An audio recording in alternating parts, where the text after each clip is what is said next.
Hello everyone, this is Ben. Once again, I'm here with the show Let's Talk Paintball with Ben, and today I have with me Mr.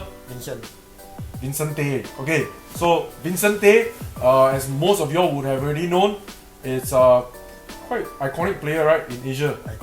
Okay. Right, one of the fastest player in Asia, right? Last time, right? Okay. Tell us about yourself. Tell us about yourself to those who have not watched this show, and also who doesn't know who Vincent is. Okay, first of all, I used to play basketball, so I've never come into the paintball scene until Mr. Ben here brought me to paintball field at Malaysia with the basketball team. So I started playing paintball, and ever since I played paintball, I don't like it.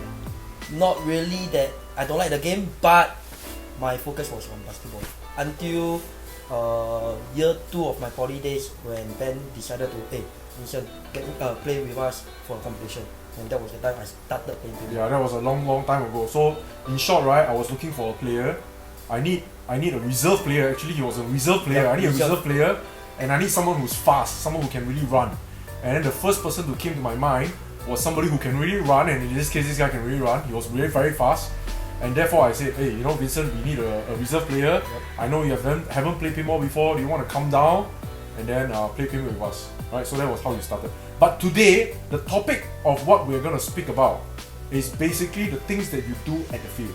Yep. Right, so over the last few weeks, if you have seen and watched our video, we've been talking about our first experience, myself and as well as my guest. How did we started paintball? Where did we play? What is our first game? But now today's topic, we're going to talk about what did we do at the field.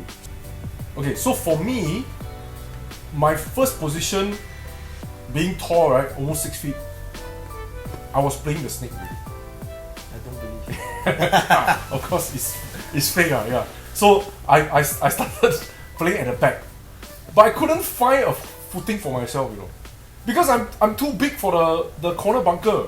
The corner bunker is just too small for me.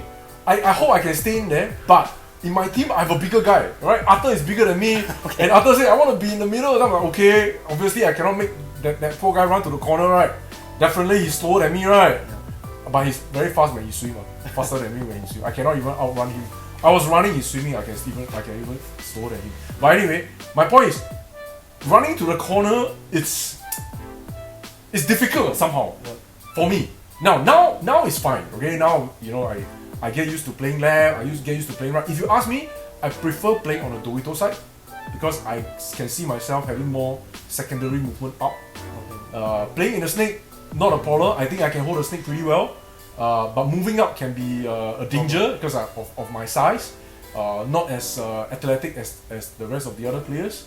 So given a choice, right now, I would personally prefer playing in the middle. Because I have partly also because of my age, I can't run anymore, and then there are no longer any more big guys bigger than myself. You see the trick behind this is to eliminate all the big players in the team, right? So kick them out of the team, so you have that position for yourself, right? And then after that, I think over the years I've also picked up some insights into how to play in the middle field. Right, running up, trying to buckle people. So those I feel over the years I have done accumulate the experience decently okay, and therefore I decided, okay, maybe it's time for me to be at the center. Yeah. And then being in the center, there are a few things you need to work on. First, of course, your laning has to be good because off the break you have to lane. You are in the safest bunker, so try to take at least 1 or 2 guys out. Field to the corners whenever you can. So sliding to the corners are extremely important. Being able to communicate left and right, to me, that is important as well. So work on these things. Right? What about yourself? Okay, when I first started, to be honest, as everyone knows, I play basketball, so I'm fast and I'm small. So naturally, which part? In size lah. Yeah. Okay, so naturally everyone thinks that small person or a fast player must play the snake. So I was introduced to play the snake. When I first play in the first competition locally called SPNS, I see like my teammate Z was doing so fantastic. So I said, it's like a good position to play lah. But when I first really started training or even play that, I regretted because end of the day it's not as easy as what you think, and it involves a lot of coordination, and you gotta be like really on the ground, almost on the force. Like you gotta be leopard crawling. Like, the whole time, right? Yeah, all the time. Because end of the day, if someone shoots at you, you got no better position to hide. You could just lie flat on the ground. Yeah. So I train like almost every day in that week when I first started playing paintball to learn about diving and just crawling up the slope. So the experience was good and bad lah. Because end of the day when I first played in the competition lah, it's like so horrible because end of the day the opponents are more experienced than me. When I goes in, I don't know what to do and I basically get shot up. But after like fine tuning, after playing more competition, I feel more comfortable and I begin to pick up and like playing the snake. It's tricky, but it's gonna be fun because once you master the way to play the snake, I think everyone is all looking at you because you are the killer in the field. Yeah, the killer. A lot of attention is always put on the snake, yeah. right? I do agree. It's definitely one of the toughest positions to play because you're always on all fours. Yeah, man. And moving up on all fours can be extremely difficult, and you don't really see what's happening overhead. And a lot of times, based on your instinct and confidence that you have with the back players, there's a lot of guessing, second guessing, and I think it's not the easiest position to play. So yeah. Experience plays a part because the more experienced you are, the more often you play, you understand the game better because it's no longer guessing. It's like looking at the flight path of the paintball, so you will be able to know roughly where's the target. Those are advanced skills. Yeah, advanced secondary. Skills. The other thing that I remember when I was at the field, like if I can bring you back like 13 years ago when we were at the field, right? In fact, nothing has changed, right? But we tried to change it in Singapore. But I think in overseas it hasn't changed yet. Okay, so what happened was we will go to the field very early. You want to book the field because if you don't book the field, you can never get games. You got to go to the field, book your best spot with a good shelter. You know, find the corner that has the strongest wind. All right, easy access that you don't have to carry paints all over from the field from the place that you buy the paints to the field. So find a good spot, find a good shade, and then stay there for the whole entire afternoon. I remember our gearing up seems to me like the longest time ever. There's one thing about paintballers is they like to spend time gearing up. I don't know why. Right, the gearing up part, meaning putting on your pack, putting on your jersey, mask, getting your gun ready, can go anything from 20 minutes to like 1 hour. And then once you are settled in, sometimes the field is not ready for you because the bunkers are not pumped. And then players are sitting there talking, and then you start chatting up, and then 2 hours later you still don't get games. And then by the time you step into the game, you get like 5 minutes of game time. You come out again, and then you start to sit there and you start talking for another 2 hours because of the sweat. You start sweating. And to me, this was what I experienced. I don't know about you, but this was definitely something I experienced when I first started playing paintball. And to me, it's a lot of time wasting. I agree. Yeah. Nowadays in Singapore in particular, I think we have changed that concept. Yeah. We want it to be quick and fast. So players go there at this specific time. We usually gather on a Sunday at 9, between 9 to 10. And then everyone start gearing up. And then once everyone is ready, we know that okay, at least 2 or 3 teams are ready, the bunkers are pumped. We go into the field consecutively for at least 1 to 2 hours. Right? Keep getting games. And then by the time we come out, then we start chilling and we start talking. So that's and then anyone who wants to continue playing, then they continue to play a few more games. But that is how things have evolved over the years. I totally agree to that, and I like that because it's more productive and more time efficient. Because end of the day, I don't want to be spending like almost 3/4 or half a day there. But in fact, my work hours is like 10 minutes, 20 minutes. Yeah, it's not productive. Not productive. Yeah. For new players, this might be a little bit hard to get used to. Yeah, they don't. Because once you go in, you don't know anyone, right? So if you don't know anyone, how are you gonna get games?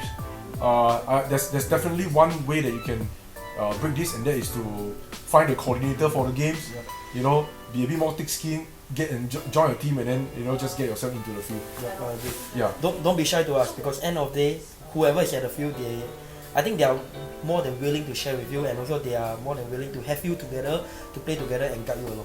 So probably just be thick-skinned, just go and ask around. Make new friends. Alright. The other thing is the prep to the actual Sunday. Nowadays, I don't usually prep. I prep 15 minutes before I leave the house. I mean, you're seasoned already. Yeah, because I know what to get. I know exactly where to find my paintball gear. But there are just too many gears for new beginner. They're looking at packs, elbow pad, knee pads, pants, mask. So for me, it's very simple. You just start from Head to toe. head to toe, Yep. and then you just keep remember all the things. Sometimes I even forget my shoes. Like last weekend, I went to the field without a pair of shoes. That's why I had to play my Nikes. But the point is, the preparation is important because the preparation means if you're more prepared, that means You're you have more to, ready at the field. you're more ready at the field. Like for example, if I clean up my mask on a weekday, then at the field I don't have to start cleaning up my mask, right? If I don't know, iron my jersey, that means I'll look good on a photograph. You know, those are the things. I know one thing that I can share with you is Oliver Lang. Right? I spoke to him. Now this guy never wear his competition jersey to the field for practice. Because to him, the competition jersey is for competition. It should be the most pristine. It should look nice, look good. It should be well ironed before you play. So you can never see Oliver Lang wearing a jersey for practice. Not unlike the rest of the other guys, but for him a jersey is always only for competition. So unless he's playing competition, then that's the only time he wears jersey. For Singaporeans, I think we don't have this rule, right? Everyone wears a jersey when they go to the field. Good and bad, you know. You just have to have more jerseys because you know wear and tear. Sometimes you get a lot of tears on the elbow areas. But most important, I think wearing a jersey is to get used to it because end of the day, if you train without a jersey and when in competition you put on something that you are not comfortable with, you might not be playing to the best of it. Yeah, I think the idea is always look good and you feel good. Look good. Right, you don't look good, then you don't feel good and therefore you perform bad. So if you look good, you feel good, you know, like in Nikes, in your Jordan headband, Jordan Boost jersey, then you look good, then you think you feel good, you play better. So it's natural, right? The other preparation that I like to do is the mental prep. Yeah, Really? because I'm always like the mental guy, right? I might not be very good in skills, but as long as your mental tells you that you can do it, your mind tells you that you can do it, somehow you can overcome certain things a little bit. And the mental part is not about physical endurance. Because physical endurance is standard. You're tired, you're tired. Right. There's no way you are tired and you tell yourself you're not tired. But I think the mental part of the game is to prep yourself knowing that you want to go in to the field with a specific objective. Meaning to say, you want to say, okay, this weekend, I want to snap shoot as much as I can. Okay. This weekend, I want to play only with my left hand, right master hand, but play with my left hand. This weekend, I want to train on diving, you know, and that prep basically allows me to envision myself like in a very imagery stage. And then as I go into the field and then as I start executing, I know physically, mentally, I'm prepared for that. So that's what I like to do as part of my preparation as well. Okay, for me, my preparation was depending on what am I going to play on that weekend. I will go and see videos of what are they supposed to do, or what are things that they do often so that they can further improve themselves. So once I watch those videos, I'll try to imitate or even try to execute it inside the field so that I will fine-tune myself, see what are the mistakes, what are the things that I can do better to improve myself. Yeah, I like to emphasize a little bit on that because sports at the highest level is all about repetitive muscle memory, repeating the whole thing over and over again in your head, and then executing the drills as you see it, right? So this part of it scientifically has been proven that it works. It works. And I have also seen many players. I just give you easily two examples, and you guys will see. Like in the past, we have Gerald from Race 7s. Before he entered the games, he put on his headphone, starts listening to some techno music just to hype himself up, and then he watched games of professional players before he enter the field, just to give him the mental mindset that okay, this is exactly what I'm going to do. And then the other player that I saw from Malaysia is Adrian Dog. Yeah. So Adrian, like you see him going around the field always with his headphone. I'm sure he's not listening to sentimental songs. He's probably listening to some hard rock songs To set the pace. to motivate him mentally, to prep himself up so that he knows that he goes in and he has a job to do. And these preparation are actually very important, right? Often than not, I think not a lot of people see important. Yeah, I think it adds up to the well-being of the player, to know that you are spiritually inclined to playing the game, and hopefully from there you can perform better, right? Since a lot more other players are not doing it, and by doing it, hopefully you can improve the game. And here I'm just talking about two very good players. Yeah. So I think it works. I think it works, right? It works perfectly fine. So probably the next few months you see everyone. Yeah. Try that. Put on the So headphones. they have headphones walking around the Yeah. field. Yeah. Any other players doing that? I think some professional players do that. Yeah. I think some of the Russians. Mervin Long is one of them. Mervin Long. WCA he was like wearing the. That one no lah. That one I'm sure is like listening to some porn podcast or something like that lah. Right. Not me Mervin. How long have you been playing paintball already, Vincent? I close to 7 years. 7 years, almost 7 years. Wow, 7 is your favorite number, right? Yep. Okay. If there's any tip for any beginner, what would you have for them? Okay. I always believe, likewise for basketball, I always believe fundamentals is the most important thing. So to have a strong fundamental or a good foundation, right, will basically bring you to a higher level. So I always believe to train your fundamentals and it will get you on the right track. Okay, so let's go very specific about what you meant as fundamentals, because fundamentals can be a very wide, very vague word, right? To me, fundamentals, I know it's like the basics, right? Yeah. But what exactly are the basics? So now here we need to drill into the basics. Yeah. So fundamental means what? Shooting with a trigger finger, because anybody can pull a gun. Yep. So what Okay. what do you exactly mean So by that? fundamentals means muscle memory. So also means that how you hold the marker, and how do you hold it and do with a slide or a dive, and also how do you do snap shooting with that. So these are the fundamentals, because without all these, it's just about playing paintball and just shooting. Everyone can do that. But if you have a strong fundamentals, you will basically have an upper hand. Right. So I let me explain a little bit from what he's saying. So in short, every one of us come into the game already knowing what paintball was, right? So we play paintball, we have probably played one or twice. People give us a rental gun, we go in and we start pulling the trigger. But when you talk about fundamentals, you're talking about drilling into more specific things that you can do. For example, using a muscle memory to hold a gun in a specific manner, and do it the same 100 times or 2,000 times, right? And then I don't know what else. Like you mentioned snap shooting. So we will set up like targets. So the players have to be behind the bunker. So you have to do a snap shooting. It focus on the accuracy and the muscle memory when you come out, and when exactly when you pull the trigger, before you can see the target. Yeah. So what I feel that what you're saying might be a little bit too advanced for a lot of players, because to them it's basically about holding the gun. I mean, like when I first started and I started playing, if there wasn't anyone who come and tell me, hey Ben, you should hold a gun in this manner, I would never even realize that this is something that we need to be accountable for. So to me, that is something that is very different from my actual play. Muscle memory is one part of what you should learn. Of course, you know, there are drills that you can do, and the coach will come in and say, hey, you need to shoot this, you need to hold it right way. But for me, it's more of the reasoning. Like, why do I need to hold it in this manner? Can't I hold it this way? You know, I still manage to shoot an opponent, right? Why should I do it the way that it is being taught? For me, it's more about reasoning. I need to see a reason of why I need to do it. Because if there's no reason for me to do this or execute this certain way of executing the drill, then to me it doesn't mean really much. So for me, I'm always looking into the reasons behind why we should be doing that. Yeah. If there's anything that I would like to also highlight, is that most of the time beginner players, they can't really experience the game because they are outside the fence, they're outside the netting, looking into the field, you know, and then they, in their mind, of course, you know, it works wonder lah. You know, it's always a reality versus what your personal imagination can bring you.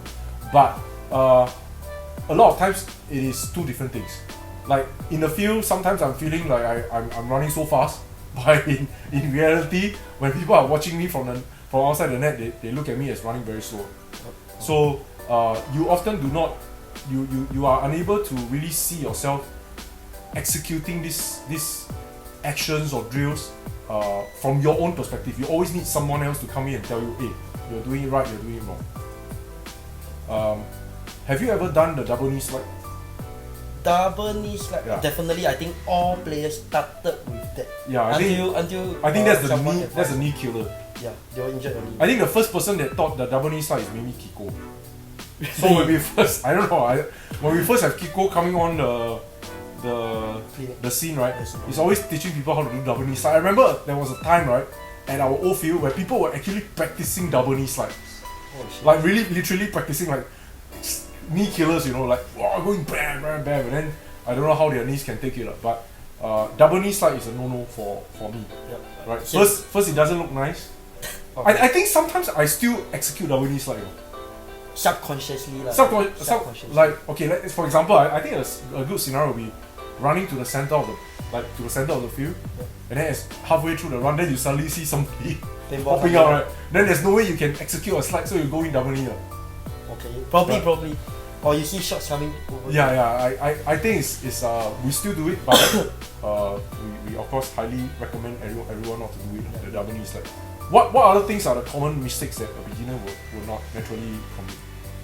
Should using your master hand on the left hand side, on the non-master side. Oh, okay. So like if you're right master hand, then focus on using your right master hand. Yeah.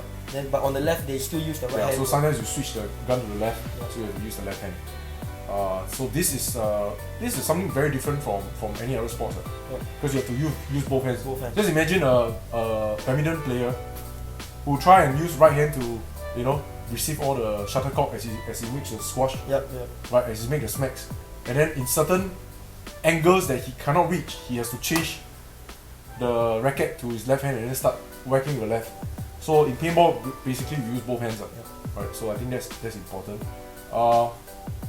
For me, I think a lot of times the communication plays a part.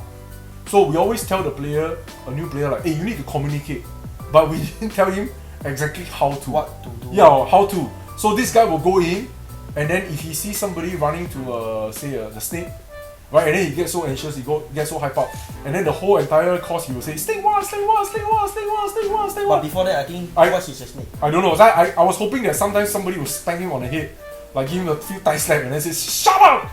Don't keep repeating the same thing. Tell me something new, right? Because new players will definitely want to adrenaline rush. They want to get the message across, so they keep saying like snake one, snake one, snake one, snake one, and then sometimes it can be quite irritating. I think the next step to it is, okay, there's a snake one. What can we do? Right? Who else are looking at the snake? Maybe I can say, hey, Vincent, please help me look after the snake, and then you can try and execute something else. Or you try to think of how you can attack the snake from the angle you are at, rather than just calling out the obvious, which you have already done so. Yeah, but for a beginner, I don't think he would know what to do. Yeah, that's right.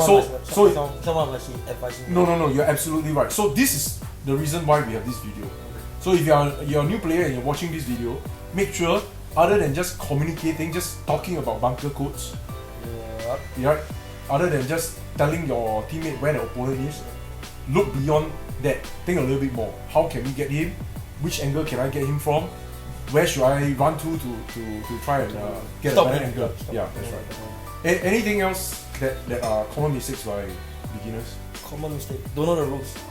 Yeah, I think the rules are so important. Yeah, right. So anyone who doesn't know, if you don't know the rules, basically you can't play the game. That to me is like very straightforward. Right? It's like if you don't know the rules, then there are a lot more other things that you don't know. You're bounded by your own limitation of the game.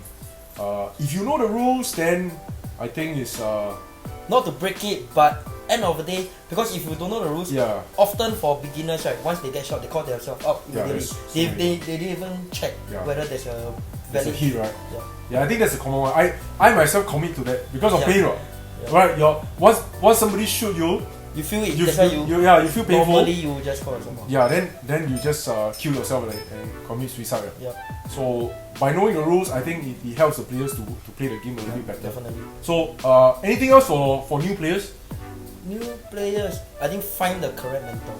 Find the correct mentor. Yeah, I mean, if you don't have a correct, if you find someone who teaches you the right thing in a wrong manner, end of the day you are wasting time. And when this thing drills down, right, and when someone taught you a new thing, this cannot be changed on the spot. Yeah. So Because you have bad habit.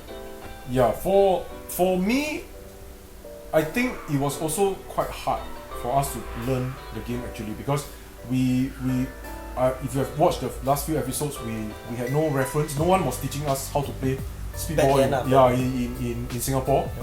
We had to learn the hard way. We watched a lot of videos. I think watching the video also helped to let us fine tune what we think can be done in a rightful manner. Often than not, like a game of basketball, right? In a game of basketball, we always have the center of focus on the ball. Right, the ball is always moving. Likewise in football, but in paintball it isn't the case. So a lot of times people always look at the moving player, but I think the essence here is actually looking at the players who are not moving. Because the players who are not moving starts to think about them wanting to move or looking at the certain angles that they are trying to cover. I think that part of it is more important than just looking at the move of the players. It's basically the thoughts behind the thoughts and the reasoning. Yeah. I think that there must be a reason why the person is at the back and not moving, and then doing something to then move. Yeah, that's right. I think that's all that we have for this week.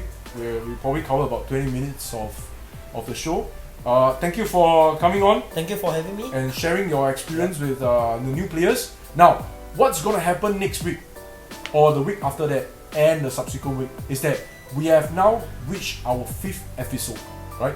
Moving forward, we have come to the second half. We're almost coming to the mid-season already, and the rest of the other videos will focus a lot more on things at the field. So we're going to talk about sponsorship for the team. We're going to start to talk about things like playing your first overseas competition, right? For local teams, we are starting to talk about what are the things that you can get ready to play in the competition, because expectation and training and on the ground performance can deter quite a little bit. You know, you think you're mentally prepared, but actually when you go in and then you start suffering from losses, how are you going to start picking yourself up from there? We are also talking about moving from teams to teams. So players who have been playing for a certain time, they realize that their skills have plateaued a little bit, not improving. How then can they still find a new way to improve themselves? For bringing themselves up. Yeah, so we're going to drill into more speedball and very focused on how you can improve personally as a speedballer. That'll be interesting. Yeah. So do tune in. Episode 6, 7, 8, 9 and 10 will focus on all those things. Alright? Yep. So that's all the time we have for this week. Thank you for tuning in. This is Ben. Bye-bye. Bye.